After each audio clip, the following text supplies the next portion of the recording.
ఈరోజు ఆంధ్రప్రదేశ్లో ఉన్న 5,40,00,000 మంది జనాభా తరపున మా తెలుగు జనతా పార్టీ తరపున మేము ఈ రాష్ట్ర ఉప ముఖ్యమంత్రి కొణిదెల పవన్ కళ్యాణ్ గారిని మీడియా ద్వారా ఒకటి అడుగుతున్నాం సార్.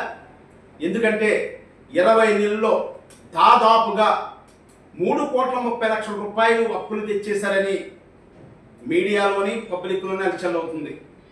ఏ విధంగా ఈ 3,30,00,000 రూపాయలు తెచ్చి ఏ విధంగా చేశారని ప్రశ్నించవలసిన బాధ్యత ఈ రాష్ట్ర ఉప ముఖ్యమంత్రి గారు కొణిదెల పవన్ కళ్యాణ్ గారు మీ మీద ఉందా లేదా? అమరావతి రాజధానిలో ₹1 ఖర్చుకి ₹25 ఖర్చు పెడుతున్నారు. ఏ విధంగా ఖర్చు పెడుతున్నారంటే మీరు ఒకసారి ఆలోచించండి. నేషనల్ హైవే రోడ్డు ఎత్తుంటే 25 నుంచి 30 కోట్ల రూపాయలు అవుతుంది. ఇవాళ అమరావతి రాజధానిలో 1 కిలోమీటర్ రోడ్డు, ఆ 6 లైన్ రోడ్డు అయినాకి 100 నుంచి 180 కోట్ల రూపాయలు అవుతుంది. ఇది ప్రశ్నించవలసిన బాధ్యత మీ మీద ఉందా లేదా? అయ్యా పవన్ కళ్యాణ్ గారు, ఇది కాకుండా విజయవాడలో లూలు మాల్ 4 ఎకరాల భూమి 400 కోట్ల రూపాయలు విలువ చేసే భూమిని లూలు మాలోడికి 5 కోట్ల రూపాయలకి ఇచ్చేశారు.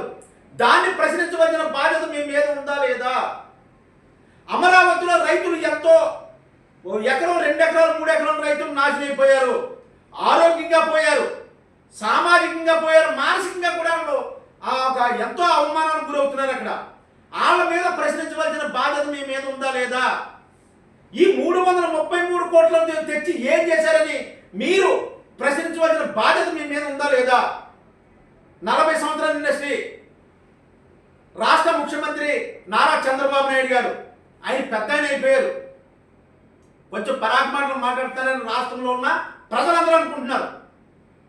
ఈ పరాకు మాటలు అనుకునేటప్పుడు ఈ రాష్ట్ర ప్రజల సొమ్ము అండి ఇది. 5,40,00,000 మంది కట్టే పన్నుల సొమ్ము ఏ విధంగా పోతుందో చూడవలసిన బాధ్యత ఈ కూటమి ప్రభుత్వంలో ఉన్న బీజేపీ, దేశ ప్రధాని నరేంద్ర మోదీ గారు కానీ, ఉప ముఖ్యమంత్రి మీరు కానీ దీని మీద ప్రశ్నించవలసిన బాధ్యత ఉందా లేదా?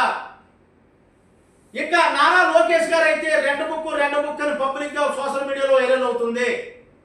ఆయన ఆ పని మీద ఉన్నారు. చిన్న ఆయన మనం కామెంట్ చేయనే సరిపోము.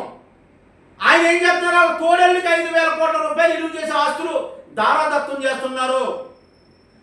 విశాఖపట్నంలో 50 కోట్లు, 10 కోట్లు, 30 కోట్లు విలువ చేసే భూముల్ని రూపాయికి ఇచ్చేద్దని నా ఇష్టం అంటున్నాడు ఆయన. దాన్ని ప్రశ్నించవలసిన బాధ్యత మీ మీద ఉందా లేదా పవన్ కళ్యాణ్ గారు? అందుకని ఏంటంటే మిమ్మల్ని మేము ఈ రాష్ట్ర ప్రజల తరఫున, మా తెలుగు జనతా పార్టీ తరఫున మేము ఒకటి అడుగుతున్నాం. ఖచ్చితంగా మీరు ఈ రాష్ట్ర ముఖ్యమంత్రిగా మీరు ప్రమాణ స్వీకారం చేయాలి. అప్పుల పాలైపోతున్న రాష్ట్రాన్ని కాపాడాలి. పెద్ద ఆయనకి కొంచెం రిలీఫ్ ఇవ్వాలి. యువనాయకుడు ఉప ముఖ్యమంత్రి చేసి మీరు ముఖ్యమంత్రిగా ఈ రాష్ట్రాన్ని చేసి రాష్ట్రాన్ని కాపాడవలసిన బాధ్యత మీ మీద ఉంది.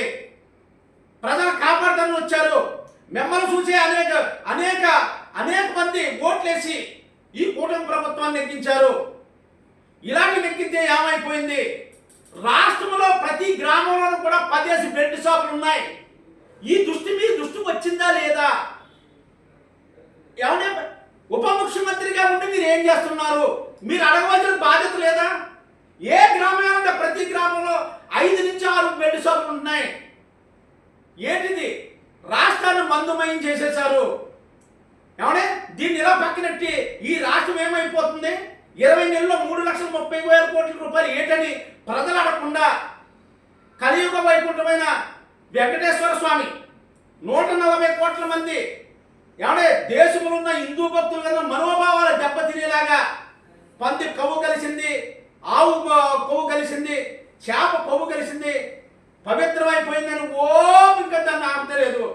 ఎవరు కలిస్తే ఆడేపోతాడు, ఎవరు అన్యాయం చేస్తే ఎక్కడబాబు మీద కలియుగ దైవం ఎవరు చేస్తే ఆడే నాశనైపోతాడు.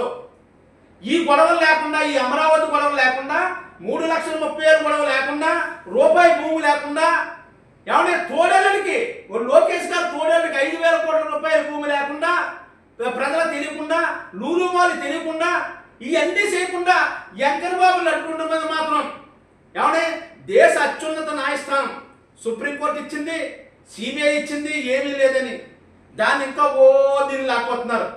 ఇవన్నీ ఇన్ని తప్పులు జరుగుతున్నాయి. రాష్ట్రం ఏమైపోతుందో ఒక్కసారి మీరు ప్రశ్నించవలసిన బాధ్యత మీ మీద ఉంది. దేశ ప్రధాని నరేంద్ర మోదీ గారితో మాట్లాడండి. దేశ ప్రధాని నరేంద్ర మోదీ గారు రాష్ట్రాన్ని అప్పులు పాలకుండా కాపాడాలంటే ఈ రాష్ట్రానికి కొనిదెల పవన్ కళ్యాణ్ గారిని ముఖ్యమంత్రి చేయవలసిన బాధ్యత దేశ ప్రధాని నరేంద్ర మోదీ గారి మీద ఉంది. ఈ ఏమీ చేయకుండా ఎలా వదిలేస్తే ఏమవుతుంది? పేదల తరపున పేదల పార్టీ అయిన మా తెలుగు జనతా పార్టీ మిమ్మల్ని ప్రాధేయపడి అడుగుతున్నాం. రాష్ట్ర ముఖ్యమంత్రి నారా చంద్రబాబు నాయుడు గారు ఖచ్చితంగా మన ఉప ముఖ్యమంత్రి పవన్ కళ్యాణ్ గారిని ఒక్కసారి ముఖ్యమంత్రి చేసి ఈ రాష్ట్రాన్ని కాపాడవలసిన బాధ్యత మీ మీద ఉంది, చంద్రబాబు మీద ఉంది, దేశ ప్రధాని నరేంద్ర మోదీ గారి మీద ఉందని ఈ రోజు మీడియా ద్వారాగా పేదల పార్టీ అయిన తెలుగు జనతా పార్టీ ద్వారా మేము కోరి ప్రార్థిస్తున్నామండి. అయ్యా, జై శ్రీరామ్, భారత మాతాకి జై. నారా చంద్రబాబు నాయుడు గారు ఖచ్చితంగా పవన్ కళ్యాణ్ గారు ముఖ్యమంత్రి చేయాలని ఈ రోజు మీడియా ద్వారా తెలియజేస్తున్నాం సార్.